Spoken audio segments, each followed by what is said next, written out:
The Spirit of Prophecy, the False and the True, A.T. Jones, 1916, the year after Ellen White died. And he addresses the change that was going on at that time. And he starts off by considering some of the then-present publications from the General Conference. Something from the Western Canadian Tidings of July 26, 1916.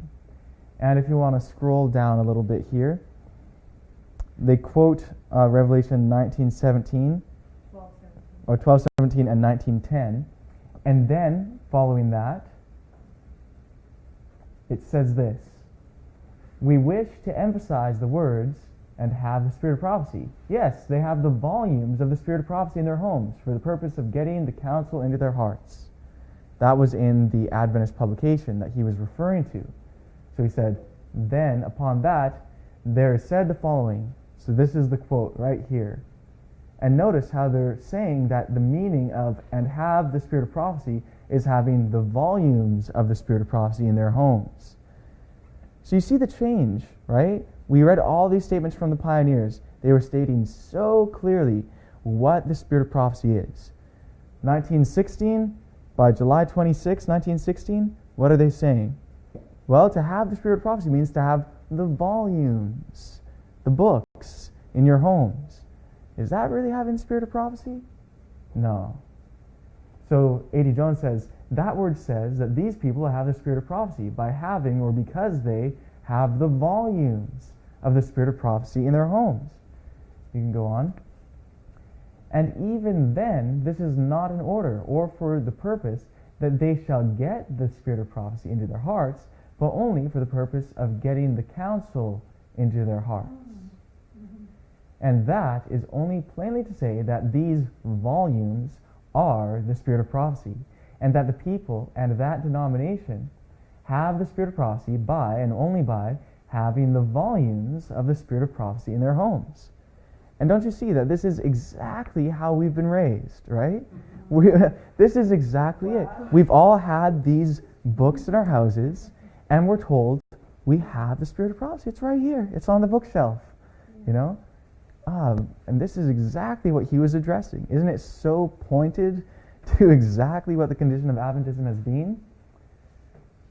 Above the Bible, he says, "If that be so, then what of the volumes of the Bible in their homes? Are not these the Spirit of prophecy too?"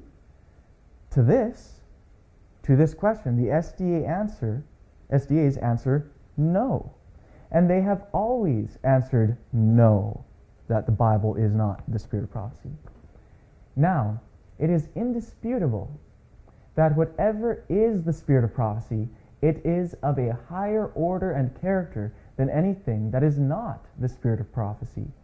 Therefore, when they say that the volumes of the Bible are not the Spirit of prophecy, and that these volumes are the Spirit of prophecy, then in that, beyond all question, they give to the volumes of the testimonies a higher order and character than they allow to the volumes of the Bible.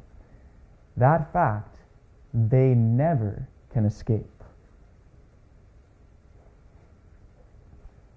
They cannot shift their hitherto always occupied ground, and now say that the volumes of the Bible are the Spirit of prophecy, for that will be only to say that the volumes of the Bible always have been the Spirit of prophecy. And then, by their own words, it will be admitted that all through the ages, those who had these volumes of the Bible, thereby and therein had the Spirit of prophecy in their homes, for the purpose of getting its counsel into their hearts. But for them to take the ground, or to take that ground, would be to annihilate their claim in behalf of the testimonies, which claim is that this Spirit of prophecy is a new and peculiar development that marks a specific time and work, and that distinguishes that denomination as the special and peculiar people of God. Accordingly, by their own official printed words, they are shut up to the fact that they do give to the testimonies, or to, the volumes of the Spirit of prophecy, commonly called the testimonies, a higher standing and character than they allow to the volumes of the Bible. And to those of us who have investigated and accepted further light from the Bible that is not found in the writings of Ellen White, we've confronted this attitude, haven't we? Where, well, the scripture says, and they shall return to the land of their fathers. But Ellen White said, that's the response. Well, Ellen White also said that much light is to be revealed, and that it will be surprising to the majority, and also that the majority will reject it. So, their claim nullified. Further, the basis of their claim that those volumes of the testimonies are the spirit of prophecy is that they were written by Mrs. E.G. White, and that in these times the spirit of prophecy was manifested through Mrs. E.G. White and through Mrs. E.G. White alone, who was thereby a prophetess. But in the autumn of 1915, Mrs. Ellen G. White, or E.G. White, died. Then even they cannot claim that the spirit of prophecy is manifested through a person who is dead. Therefore, they are now under the necessity of shifting the spirit of prophecy from that person to that person's writings, and even these writings only in a certain set of volumes. So you notice he's addressing the shift in their doctrine. They abandoned the foundation. That wasn't just the foundation of Adventism, but it went back to the foundation of the Netzarim scriptures, the New Testament, and the foundation of the Old Testament. This shift, then, is assertive of the claim that whoever has the writings of a person who, while he lived, had the spirit of prophecy, after that person is dead, has in his writings still the spirit of prophecy.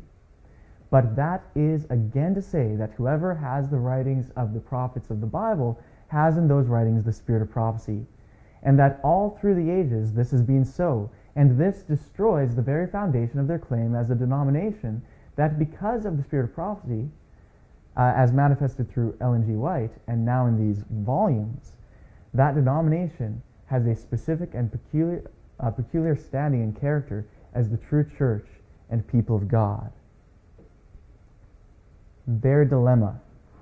Again, till Mrs. E.G. White died, their constant claim was that the scriptures are not the spirit of prophecy, because the spirit of prophecy must be manifested through a living person. So you see here, he's addressing the exact issue. And for them now to publish, as in the official words above quoted, that they have the spirit of prophecy and having the volumes of the spirit of prophecy, is positively to shift ground and therein deny what they have always formally affirmed, and is also to admit that the volumes of the Bible are and always have been the spirit of prophecy, or else still hold that the scriptures are not the spirit of prophecy while these volumes are, and thus give to these volumes a higher standing and character above the Bible. And if to them another prophet should arise, the spirit of prophecy would have to be shifted back to the living person. And then the volumes, as the spirit of prophecy, would be completely nullified and stranded. Yet in truth, no more than now.